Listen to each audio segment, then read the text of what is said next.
Olá, sejam todos muito bem-vindos a mais um episódio do Lado a Lado Cast, um programa produzido pelo Instituto Lado a Lado pela Vida. Eu sou a Guta Nascimento, eu sou jornalista e vou aqui hoje mediar um bate-papo, uma roda de conversa, uma troca de informações e de visões sobre um tema muito importante, que é sobre o cuidado, que é sobre cuidar de pessoas e quem cuida de quem cuida das pessoas. Então, para falar sobre as adversidades, os desafios e tudo que acontece no dia a dia de quem trabalha profissionalmente, cuidando de outras pessoas, o Instituto Lado a Lado pela Vida convidou 3 pessoas muito especiais, né? 3 profissionais que têm um relacionamento direto com esse ato de cuidar no dia a dia. A gente está aqui com a Impéria Calazans, que é cuidadora.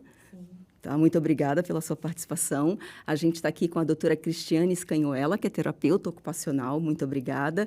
E a gente está aqui com a doutora Thaís Bento, que é gerontóloga. Então, muito obrigada a vocês. Queria fazer essa primeira rodada, se vocês podem se apresentar e falar um pouquinho como é que vocês lidam com esse ato de cuidar no dia a dia profissional de vocês. Eu sou Impéria Calazans, eu tenho uma jornada já de uns 15 anos de cuidadora, né? Em específico, sou cuidadora familiar, né? Mais precisamente, então, não sou um profissional fora do lar, mas eu sou profissional cuidador, né? E isso é uma coisa, é uma situação gratificante, né? Quando você consegue entender isso, né? Que você tem que ter um cuidado e também que você está próximo do seu ente querido ali, né? Sim. Está prestando um serviço e um atendimento humanizado um pouquinho a mais do que o cuidador mesmo faz, mas que tem uma carga psicológica muito grande. Sim, a gente vai falar muito sobre isso, sobretudo quem cuida de quem cuida, né? Que é muito importante. Isso. Muito obrigada por estar aqui com a viu? gente. Doutora Cristiane, na terapia ocupacional, como é que ela se dá? Como é seu dia a dia? Onde você trabalha? Como é a sua jornada profissional? Certo. Eu já sou formada na terapia ocupacional há mais de 15 anos, né? Tenho uma caminhada aí da infância à terceira idade, dentro e as patologias que vão envolvendo, as doenças que vão envolvendo aí a caminhada, né? Atualmente eu trabalho numa USC, que é uma unidade de referência da saúde do idoso, que é daqui do município de São Paulo. Já há quase 10 anos estou aqui, lá no extremo sul, né? Então, a gente também tem um público diverso, dos mais carentes aos que também têm conhecimento, com as doenças múltiplas que vão acometendo a terceira idade. Sim. E a minha caminhada vem trilhando por isso, né? Então, tenho especialidade na saúde da família, na parte das estimulações cognitivas, o apoio ao cuidador, né? Ao suporte ao território, de fazer a compreensão do nosso território, do que é envelhecer, como envelhecer, como cuidar do envelhecimento, né? E essa é a minha trajetória, vamos dizer assim, por esse caminho neste momento. Agradeço o convite por aqui. Né? Espero Muito que a gente obrigada. possa conversar bem aí. Vamos sim, com certeza. Doutora Thaís, por favor. Bom, é um prazer estar aqui, né, falando sobre doença de Alzheimer com vocês. Eu sou gerontóloga de formação pela Universidade de São Paulo. Sou docente também do curso de gerontologia da Universidade de São Paulo, do mestrado, né, e doutorado. E eu atuo na Associação Brasileira de Alzheimer, como membro da diretoria, mas também coordenando grupos de apoio para cuidadores. Depois eu posso detalhar mais um pouquinho sobre a Abras, mas a minha atuação também se dá em parceria com instituições que atendem pessoas idosas, com ações sobre o envelhecimento saudável e visando intervenções para pessoas que têm o diagnóstico de uma demência. Certo. E é um prazer estar aqui com vocês. Muito obrigada. Impéria, vamos começar assim. Se você puder compartilhar com a gente, com quem está assistindo a gente, como é a rotina de um cuidador, a sua rotina no dia a dia de cuidados, como é que isso se dá? Eu tenho uma rotina com,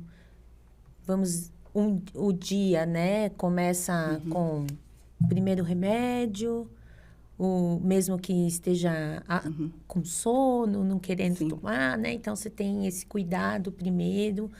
Tem assim, café da manhã, se é...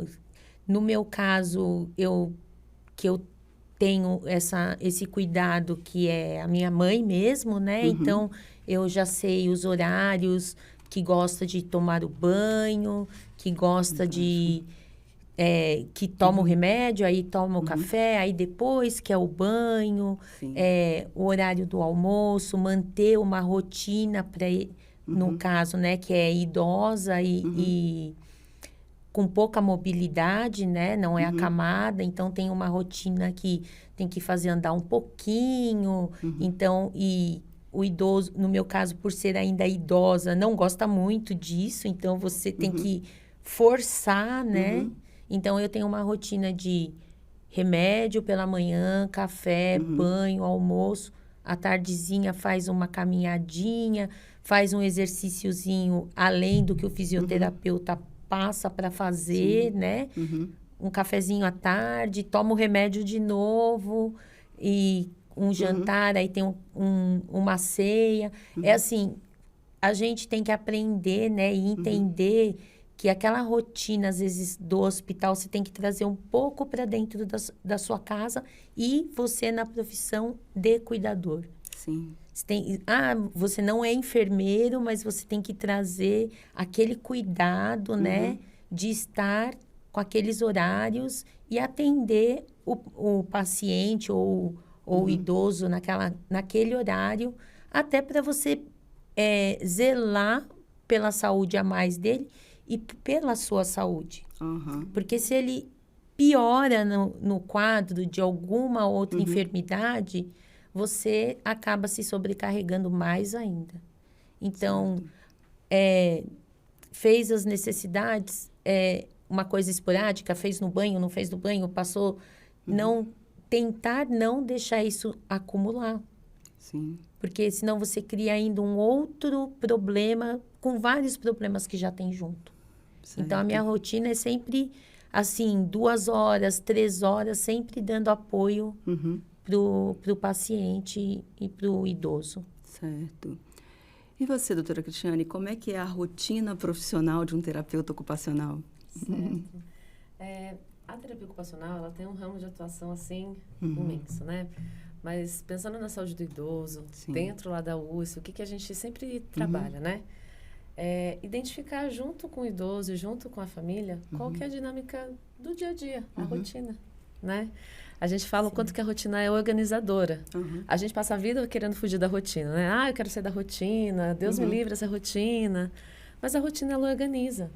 E ela também traz uma serenidade para quem é cuidado e principalmente para quem cuida, né? Acordar e já ter a previsão do que vai acontecer traz um norte do que vai acontecer. Se eu tenho que acelerar, se não tem, se está tudo bem, se não está. Até para poder pensar nas alterações de comportamento que às vezes as demências vão trazendo, né? Como fazer o contorno. Se eu precisar, eu falo que o cuidador tendo uma rotina, até para ele pedir apoio, né? Eu vou pedir apoio do quê? Para quem? Se eu não tenho uma rotina, não tem nem o que, como, por onde começar. Então, a terapia ocupacional vai identificando qual que é a potência desse idoso, qual que é a potência desse familiar, né? Eu falo muito que a gente tem que ver com o idoso, que a gente tem que fazer com ele, primeiramente, e não por ele. Porque quando a gente vai na dinâmica do cuidado, é natural do humano. Eu vou lá, ponho tudo nas minhas costas e deixo a pessoa doente, né? A pessoa com dificuldade, sem fazer nada. Então, a terapia ocupacional vem avaliando o que esse idoso consegue ainda dar conta, qual é o nível de ajuda que ele precisa e qual que é o nível de ajuda que esse cuidador também precisa, né? Quais são os níveis de instrução? Tem gente que é mais concreta, tem gente que às vezes não consegue encostar no idoso, dar o banho. Então, também tentar identificar qual que é a potência, principalmente, para depois a gente pensar nas dificuldades que são enfrentadas. Então, a terapia ocupacional, dentro dessa linha do cuidado, do cuidador e da saúde do idoso, vai nesse viés, né? Das identificações das potências do cotidiano, das ocupações, né? Viver é uma ocupação. Sim, fantástico. Doutora Thaís, Muita gente talvez não saiba exatamente, né, o que é a gerontologia, como que é o seu trabalho no dia a dia. Se você puder contar para a gente um pouquinho. De fato, a gerontologia como ciência e profissão tem sido falado mais ultimamente, nos últimos anos, com o processo de envelhecimento populacional. Sim. Ela é uma ciência que estuda o envelhecimento humano nas dimensões biopsicossociais, e ela tem a gestão do processo de envelhecimento como um eixo que a gente fala que é transversal a esses aspectos biopsicossociais. O profissional gerontólogo, ele atua para fazer a gestão do processo de envelhecimento, entendendo que o processo de envelhecimento, ele vai ser comum a todas as fases da vida. Não vai acontecer especificamente para o indivíduo idoso. Então, a todo momento, nós todos aqui estamos envelhecendo, desde a formação do indivíduo na gestação, ele está envelhecendo, porque é um processo biológico e dinâmico. A velhice, por sua vez, ela vai ser uma fase da vida, e é onde o gerontólogo também atua, proporcionando intervenções, estratégias, para que as pessoas que tenham 60 anos ou mais, elas tenham um processo de envelhecimento significativo e saudável. Então, o gerontólogo, a gente fala que ele é um gestor do processo de envelhecimento, visando trazer significados, seja no indivíduo saudável ou no indivíduo fragilizado. E é interessante destacar que a individualidade é muito respeitada, porque nós envelhecemos de formas diferentes. Há questões genéticas, culturais envolvidas e também dos próprios recursos do indivíduo. O gerontólogo, ele atua muito para formar também uma rede de apoio para o indivíduo. Muitas vezes, ele não sabe que tem oportunidades e que ele pode ter acesso a serviços, e o gerontólogo, ele é um mediador da construção dessa rede de apoio. E sobre o gerontólogo, eu também gostaria de destacar que ele é um profissional que ele tem que atuar em equipes multi e interdisciplinares, uma vez que ele tem o seu olhar generalista do envelhecimento, e ele vai trabalhar conjuntamente com outros profissionais que vão também prestar atenção àquele indivíduo. Certo. Muito obrigada, né? Muito fascinante, né? É uma profissão que está muito em alta, por sinal, devido a essa questão epidemiológica. Sim. O Brasil, daqui a alguns anos, será um dos países mais envelhecidos do mundo. Sim, sim.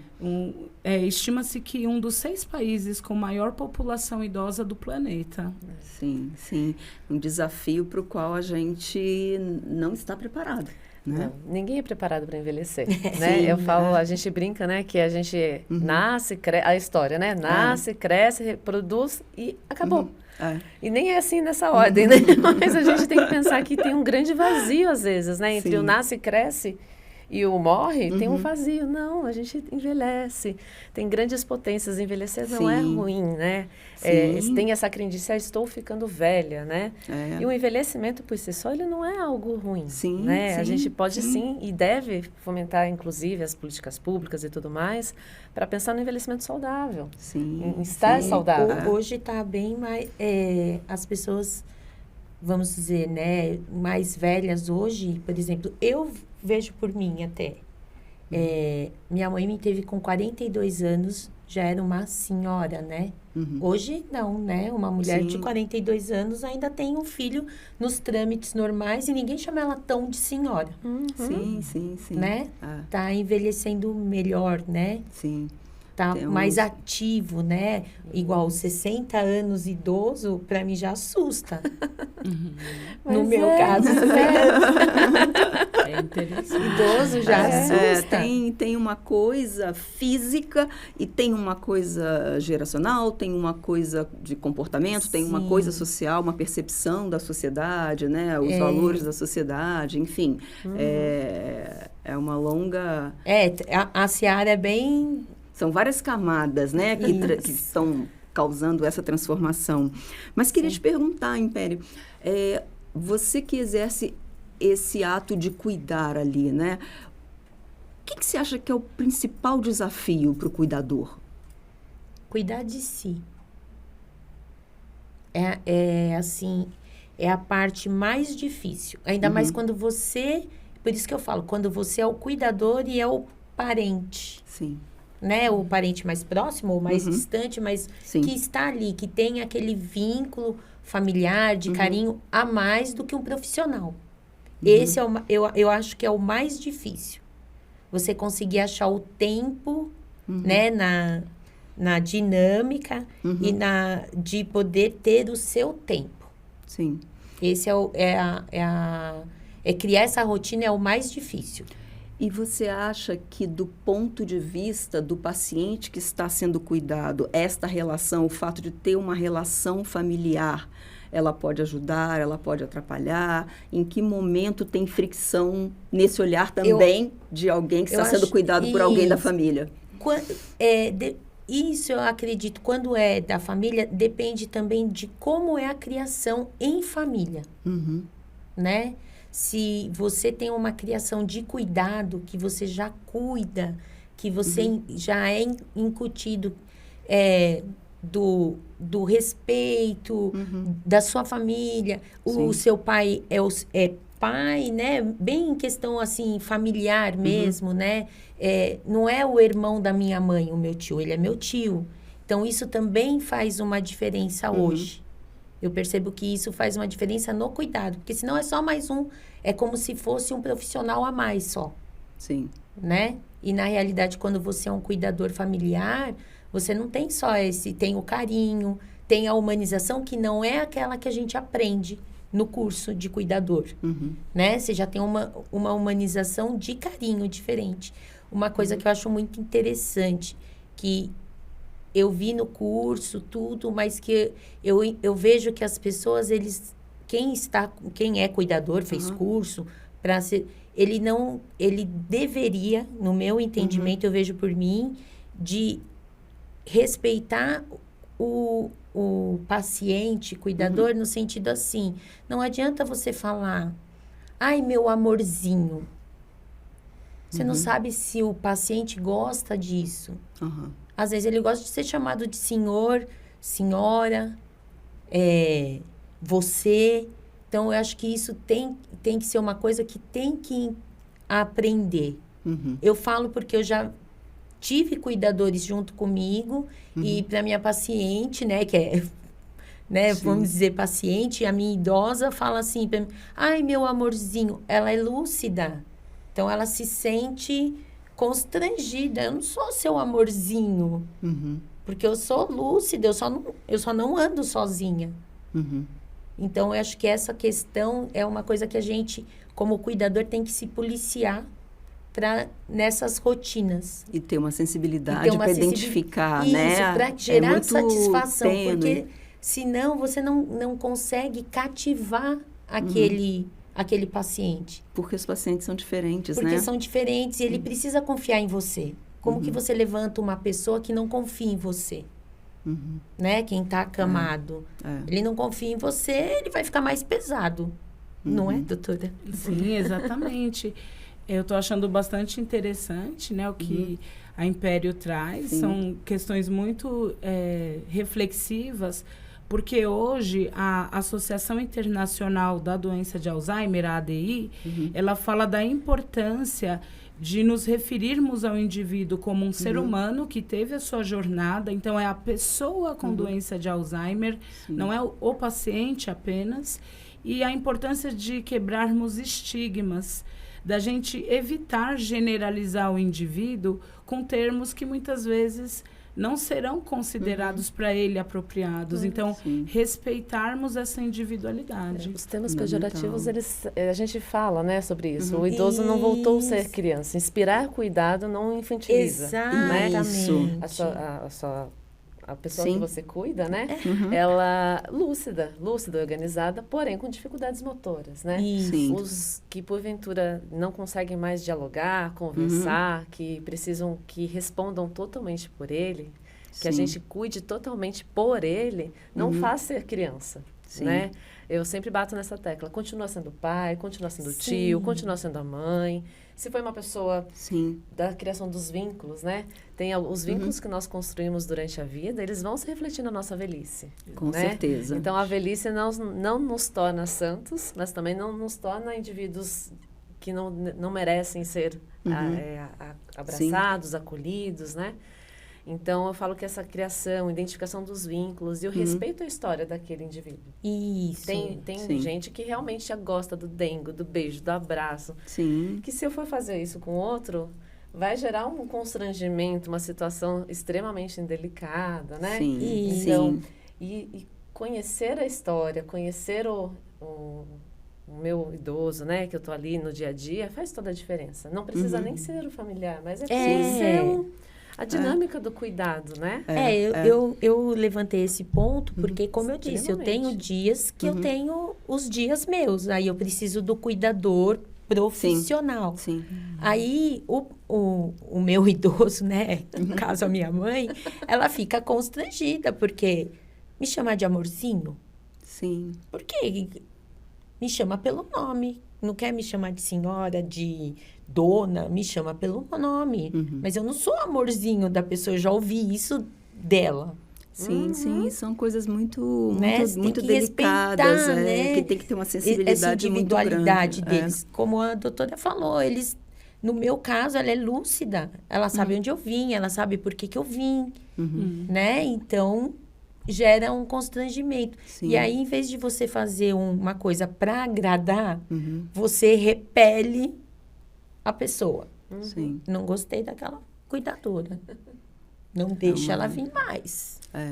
Queria te perguntar, doutora Cristiane, o caso da Impéria é muito interessante, ela representa uma parcela, digamos assim, dos cuidadores que estudaram, né, que tiveram acesso à informação, a cursos, e queria que você falasse um pouquinho sobre a importância disso, porque a gente sabe que não é a realidade, né? Não é a realidade do país como um todo. Se você puder falar a importância da família quando passa a ter uma pessoa sob cuidados, dela buscar informações, dela procurar estudar, fazer curso, ou ter pelo menos acesso a informações profissionais para poder exercer isso no dia a dia. O conhecimento é a base de tudo, né? O conhecimento move o mundo, né? Sim. Conhecer o que está acontecendo dentro de casa dá o parâmetro do que vai ser meu dia, né? O que eu estou pensando que vai acontecer com esse idoso? Qual que é a minha expectativa, né? Eu falo que as doenças, as demências, né? Elas não têm uma caminhada muito fácil, né? Sim. E lidar com as expectativas, com as frustrações, principalmente com o familiar, né? Que a gente tem as nossas histórias ligadas, né? Fala assim, poxa vida, antes fazia, hoje não faz mais. Lembrava que eu era filha, hoje não lembra que eu sou mais, né? Vai juntando uma série de cargas muito importantes. Então, conhecer o que é a doença, qual é o caminhar, o que se espera. Cada um é cada um. Então, não adianta a gente buscar um livro e falar, o Alzheimer vai acontecer em 3 anos. Pode ser que sim, pode ser que seja 10, 15, 6 meses. É uma grande incógnita, né? Mas conhecer, buscar informação do que é esta doença.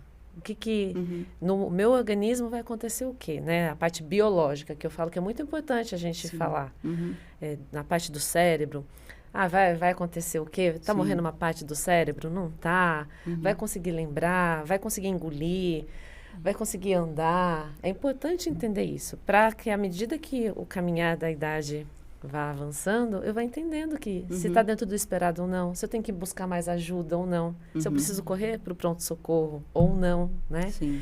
Não precisa, se a gente tivesse acesso, os cuidadores, né, os familiares tivessem acesso aos cursos de maneira geral, sonho de consumo. Sim. Sem dúvida. Mas não é a realidade, eu né? acho assim,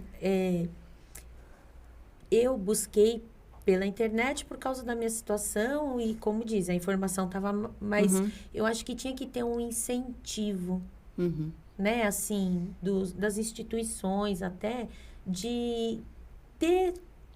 Eu sei que tem cartilhas que, se você entra até no governo do estado, tem uma cartilha lá, né?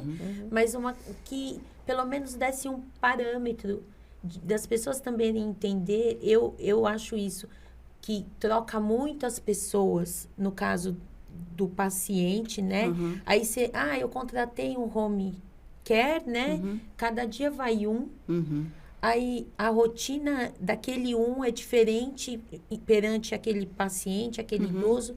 Isso estressa mais o idoso, né? Assim, então eu acho que teria que ter até esse tipo de informação para a pessoa.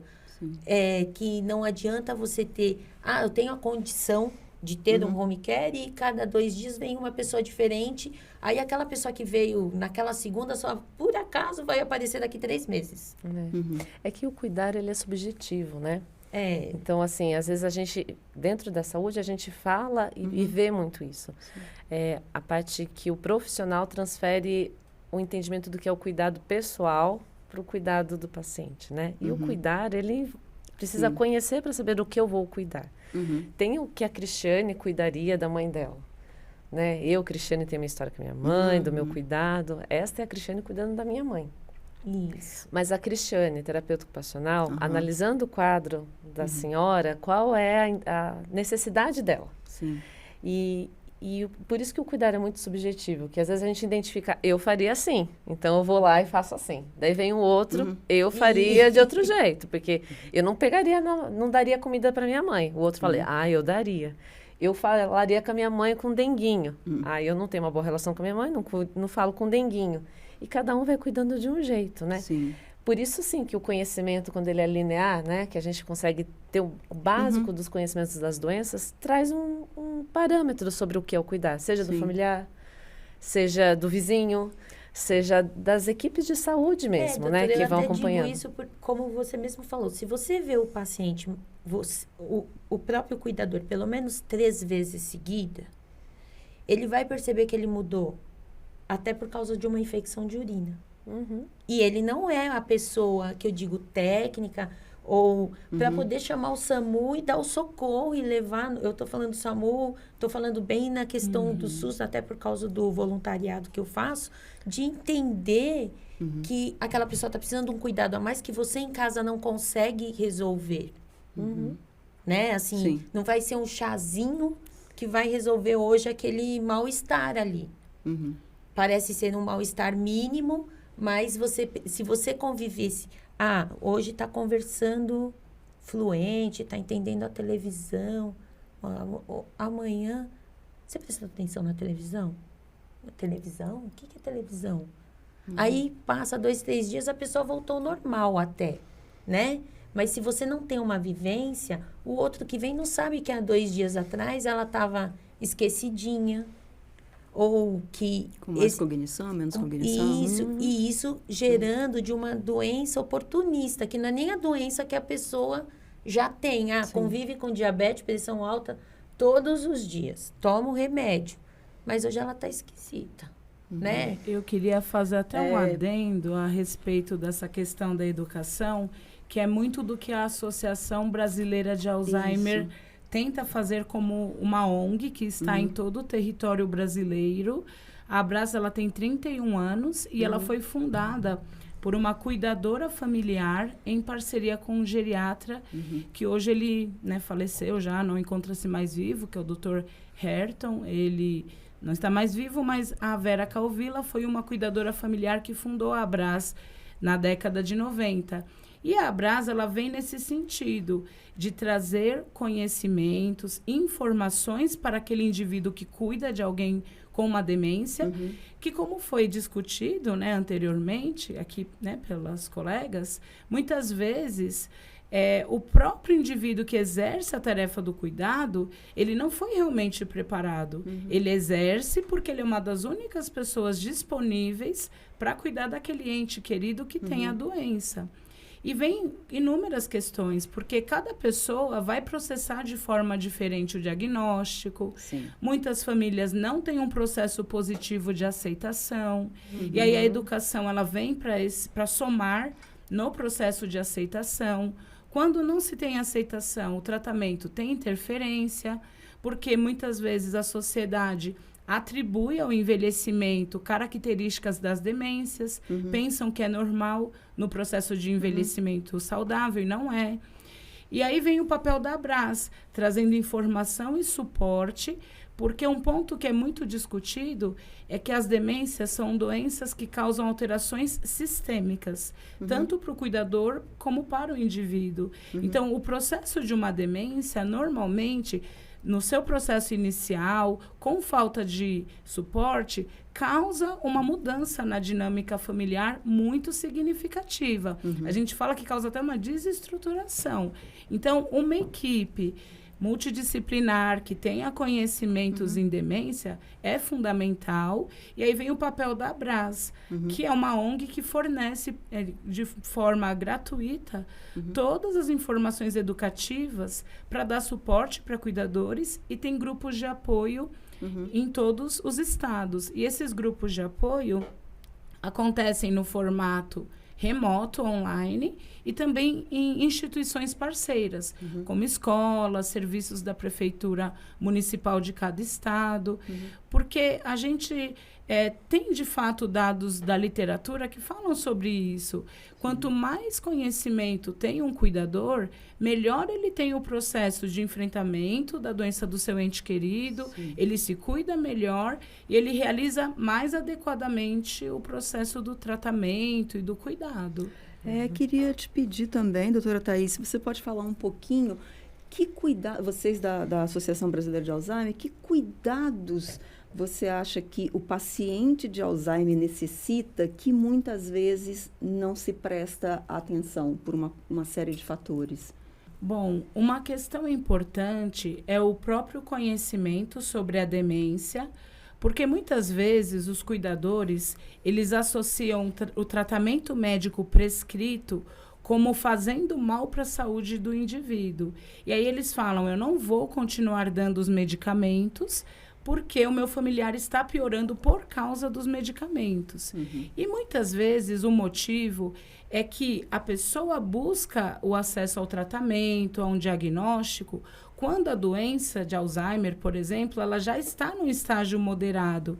Então, as mudanças, os prejuízos, eles são muito perceptíveis para a família. Mas essa doença, muitas vezes, começou anos antes. E aí, esse cuidador, quando ele não tem o devido suporte, ele associa a evolução da doença com um tratamento medicamentoso. Um outro ponto que na Abras nós orientamos bastante é a importância do tratamento que não é farmacológico, não vai envolver medicação, mas vai envolver um conjunto de atividades que vão ajudar no preenchimento da rotina do indivíduo, vão ajudar a que ele tenha estímulos. E essas atividades, elas têm comprovação científica que elas vão resultar numa melhor qualidade de vida. O próprio SUS, ele oferta em alguns serviços da atenção primária em saúde essas atividades que nós chamamos de práticas integrativas, que seria a musicoterapia, a estimulação cognitiva, a reabilitação com fisioterapia.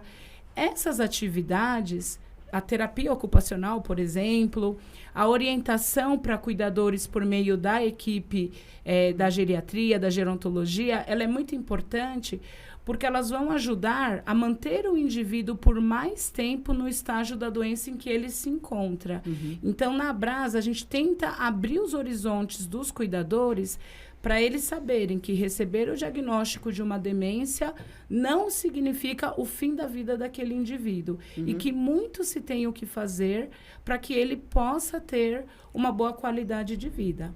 Há muitos materiais educativos e informativos no site da Associação Brasileira de Alzheimer para poder dar suporte para os cuidadores. E eu só queria fazer uma sugestão de indicação, na verdade, para quem está nos acompanhando, Com certeza. que existe uma entidade que congrega todas as associações para cuidadores e familiares de pessoas com demência e com doença de Alzheimer no Brasil, que chama-se FEBRAS, Federação Brasileira de Alzheimer. E existe um curso em parceria com a Universidade Estadual de Londrina que tem como objetivo capacitar cuidadores familiares que lidam com pessoas com doença de Alzheimer ou outras demências. Esse curso, ele chama-se Projeto Zelar. Ele é gratuito. Se colocar no Google Projeto Zelar FEBRAS, esse curso vai aparecer. Ele é dividido em 8 módulos, composto por profissionais especialistas das diferentes formações. E ele traz um bom embasamento para que o cuidador ele consiga ter essas informações. É um curso remoto e o cuidador pode fazer de acordo com a sua disponibilidade, com login, com uma senha, e depois ele pode receber um certificado que ele concluiu esse curso. Certo, fantástico. Olha, é com uma dor no coração que a gente vai encaminhar aqui para a rodada final. Muito obrigada, viu, a vocês por essa disponibilidade, por essa sensibilidade de vocês, né, ao falar sobre esse assunto de maneira acessível. Acho que para todo mundo que está nos assistindo é muito interessante ouvir vocês, é muito proveitoso, provoca uma série de reflexões. Todos nós convivemos com pessoas idosas ao nosso redor, né, que de alguma forma podem necessitar de cuidados. Então, nessa rodada final, eu queria pedir para vocês deixarem uma mensagem final. O que você gostaria, Império, de falar para quem está nos assistindo? Eu acho que as pessoas, né, os familiares, eles precisam prestar mais atenção, né, tanto no indivíduo que recebe o cuidado, quanto o cuidador familiar. A pessoa que, a tia, a prima, cuida da avó, da tia, eles têm que olhar um pouquinho para essa pessoa poder viver. Que é o que a gente vê que muito cuidador não vive, não cuida, não tem cuidado consigo, não tem vida social. Esse cuidador precisa ser olhado. Sim, não tem cuidado às vezes porque não tem a oportunidade de ter cuidado com o corpo, né? Isso. Nós somos um país de pessoas idosas cuidando de pessoas idosas. Sim. E esses cuidadores têm articulações, tem joelho, tem coluna, enfim, né? Exatamente. Exercendo uma carga física muito mais pesada do que seria o adequado, né? Isso. E você, doutora Thaís, o que você gostaria de deixar como mensagem final? Bom, eu diria, né, para todos que estão nos assistindo, nos ouvindo, para que eles refletissem que o cuidar, ele é um exercício de amor. Todo ser humano deveria, de alguma forma, exercer o que é o cuidar. Muitas pessoas têm o seu tempo, o seu momento. Cuidar não é uma tarefa simples. E eu sugiro que sempre as pessoas busquem um diálogo nas suas famílias, porque cada um vai ter um tempo para processar o diagnóstico do seu ente querido. E muitas vezes a forma de cada familiar ajudar vai ser muito individual. Ela não vai ser da mesma forma, e isso também tem a ver com como aquela pessoa processou naquele momento o diagnóstico. Eu não sei se eu posso aqui indicar um evento para todos. Claro, por favor, fica à vontade. Eu queria indicar para vocês um evento que a Associação Brasileira de Alzheimer vai realizar no mês institucional de conscientização da doença de Alzheimer em setembro, que é a Jornada Paulista da Doença de Alzheimer. Haverá um conjunto de palestras para cuidadores e em outra sala simultânea, no contexto virtual, um conjunto de palestras de atualização para profissionais da saúde, da área social. E também gostaria de divulgar o evento Despertando a Sociedade para a Saúde do Cérebro, que será organizado pela Associação Brasileira de Gerontologia. Vai acontecer no Teatro Gazeta no dia 16 de setembro. São 2 eventos importantes para conscientizar a sociedade para cuidados com a saúde do cérebro.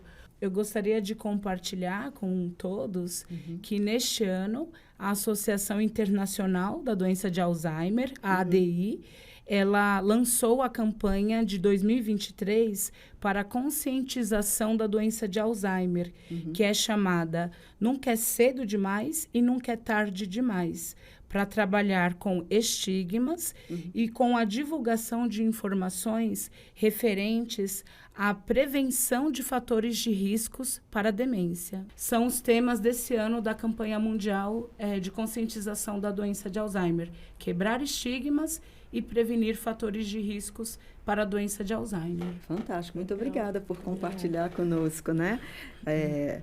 Por favor, doutora Cristiane, o que você gostaria de deixar como mensagem final? Eu acho que é muito importante, com toda essa conversa, com essas reflexões que a gente foi tendo, se cuidem, né? Se cuidem, compartilhem, dividam, não guardem. Eu acho que o guardar, ficar com isso, o que que eu faço, por onde começar, divide, né? Divide essa carga do cuidar das dúvidas, dos medos, das expectativas. Eu acho que esse é o ponto que a gente estava falando, né? Acho que vou usar a referência de São Paulo, que a gente trabalha por aqui, mas busquem o posto de saúde mais próximo, né? Aqui, no caso, a USP é do SUS, né? Estamos vinculados ao SUS, vinculados aos postos de saúde do município. Busquem as avaliações, busquem ajuda, tem profissional, tem equipe multiprofissional dentro das UBSs. Não tem UBS próxima, procurem as escolas, procurem os amigos, igrejas. A gente sabe que tem muitas formas de procurar as informações. Use os equipamentos disponíveis, Exato, né? Às vezes a gente tem, eu falo pela outra associação, né, que eu sou voluntária, o meu, que é paciente oncológico, né, eles não sabem procurar o que eles podem obter ou do serviço público, ou até mesmo quando tem o plano de saúde do serviço privado. Ele não sabe Eu acho procurar. Que é buscar. Então, como mensagem, vai falar, busquem, dividam, tragam, vão atrás de quem possa nos apoiar. Não tem o apoio da família? Vai conversar com o vizinho, com alguém da rua, com uma colega. A internet, ela é uma campeã de informações, mas ela vai trazer de tudo um pouco, né? Das coisas mais leves, das coisas mais pesadas. Esses direcionamentos dos sites, das associações, eu acho que é um grande caminho, né? Procurar as informações, os sites oficiais, as informações oficiais. Tomar cuidado, às vezes, com o doutor que a gente acha lá, né? O doutor Google, né? Tomar um pouquinho de cuidado, busquem as informações oficiais. E dividam. Acho que para cuidar não é fácil. Ser cuidado também não é fácil. Né? Aceitar o que o outro pode oferecer também não é fácil. Né? Então, eu acho que o caminho do cuidador e de quem é cuidado é dividir. Né? Então, enquanto profissional da saúde, falo sempre, dividam. Né? Vamos dividir os medos, as conquistas e tudo mais. Este é um espaço que estamos dividindo, né? E que dividimos com quem nos assiste, né? Dividam, busquem, escutem, falem. Eu acho que é um grande caminho. Nossa, compartilho demais, assim, das suas palavras para você que está nos assistindo, seguindo o que a doutora Cristiane tão bem colocou. Por favor, fique à vontade, ficaremos extremamente felizes se você sentir despertar em você tudo que você ouviu aqui, compartilhar com outras pessoas. Indique esse programa para outras pessoas que você acha que estão passando desafios nesse processo de cuidar e de ser cuidado. Então, muito obrigada por você que ficou aqui com a gente até agora. Um grande abraço e até a próxima.